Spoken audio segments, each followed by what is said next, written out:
पर अभिषेक, आज अगर हम देखें तो मेटल काउंटर्स भी काफी अच्छे तरीके से बस कर रहे हैं। काफी अच्छे चल रहे हैं। टाटा स्टील के नतीजे तो आएंगे ही, पर उसके अलावा अगर हम देखें तो metal index as a whole काफी मजबूती दिखा रहा है, और इसके अलावा हिंडाल्को, टाटा स्टील, ये सभी बस कर रहे हैं। एक बार एनालिस्ट से समझते हैं कि उनकी क्या राय है।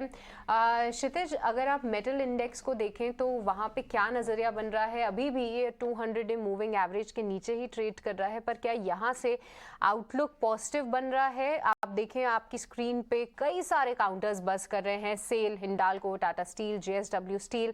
क्या इनमें से कोई स्टॉक आपको पसंद है?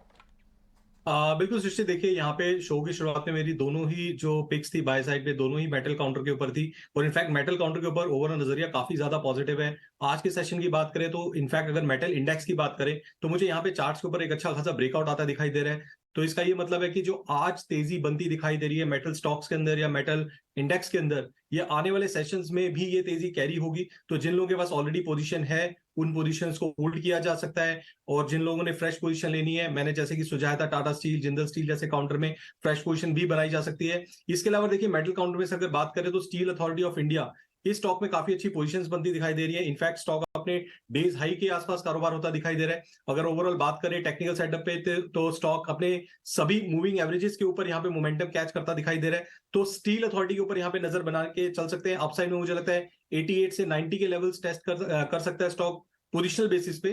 तो ओवरऑल नजरिया मेटल काउंटर के ऊपर काफी ज्यादा पॉजिटिव है, और आने वाले सेशन में भी मैं ये एक्सपेक्ट करूंगा कि ये जो तेजी आज बनी है आने वाले सेशन में भी ये कंटिन्यू होती दिखाई देगी।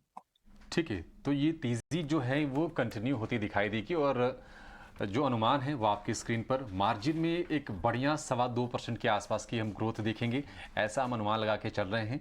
एबिडा यानी कि जो कामकाजी मुनाफा होता है वहाँ पर भी हम अच्छी ग्रोथ देखेंगे। आय में भी तेज़ी है, और अच्छी जो चीज़ है, जो हाईलाइट है, सबसे बड़ी जो आपके काम की है वो है कि कंपनी घाटे से मुनाफे में आ जाएगी। तो जो भी कारोबार चलाती हैं कंपनियां, एक सबसे बड़ा साइन ये होता है कि कंपनी के पास एक बेहतर कैश फ्लो हो, कंपनी प्रॉफिट में हो, मार्जिन को बढ़ा रही है, यानी कि उसका बिजनेस भी लगातार एक्सपेंड होता रहे। ये सारे पैरामीटर्स होते हैं किसी कंपनी को जज करने के। लेकिन टेक्निकली भी काफ़ी साउंड लग रहा है, और यहाँ से भी तेज़ी की उम्मीद दिख रही है। लेकिन